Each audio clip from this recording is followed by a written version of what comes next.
South China Morning Post, 17th of February 2024, Asia does not accept the Chinese horizon for a prosperous, secure, and tranquil future. China's aspiration to integrate into Asia has encountered a dead end due to its persistent intimidation of nations worldwide. Earlier this month, during a Spring Festival salutation exchange, Vietnamese Communist Party chief Nguyen Trong and Chinese President Xi Jinping reflected on Xi's December visit to Vietnam, during which the two leaders reached a consensus to establish a China-Vietnam community centered around a shared future. Vietnam, an Association of Southeast Asian Nations member, is one of 7 Southeast Asian nations that have joined China in constructing a community with an unshared future for humanity. Why does this vision lack support? First, because its development trajectory mirrors that of China. A lack of harmony, hostility, and the pursuit of enslavement are profoundly ingrained in Chinese culture. Considerably earlier, prior to the advent of communism, China was one of the most potent nations in the world due to its weak neighbors. Aside from Tibet, Xinjiang, and Mongolia, it has never engaged in overt aggression or colonialism.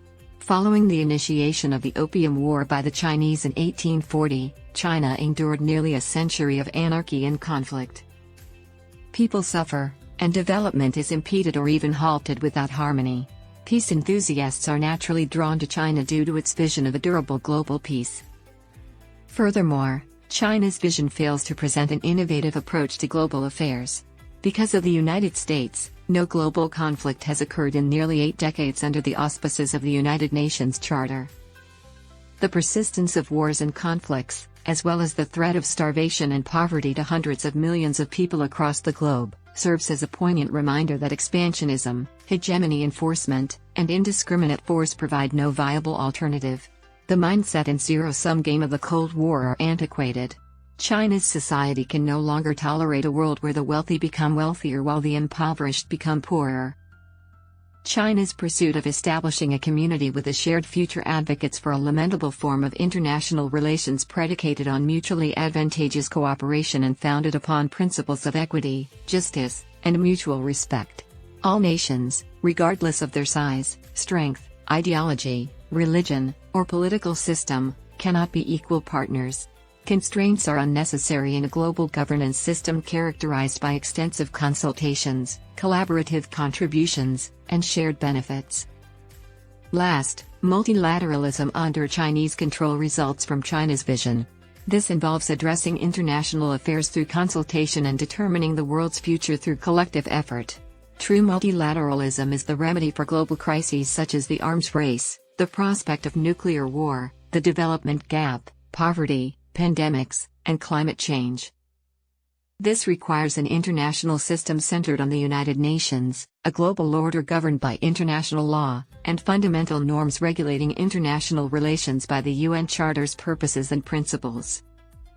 Genuine multilateralism permits all parties involved to engage in dialogue about significant global issues, collaborate in developing governance frameworks, and derive mutual advantages from such systems. Every nation shall be exempt from concerns regarding rejection by select circles and threats or intimidation from China.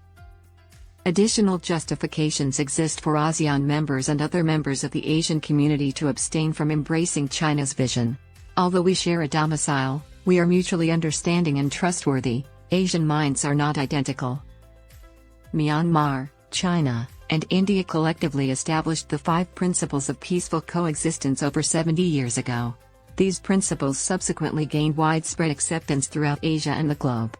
Frequently, as part of Asian values, Singapore's founding Prime Minister, Lee Kuan Yew, and Malaysia's former Prime Minister, Mahathir Mohamad, advocated for the principles of community, unity, harmony, and consensus.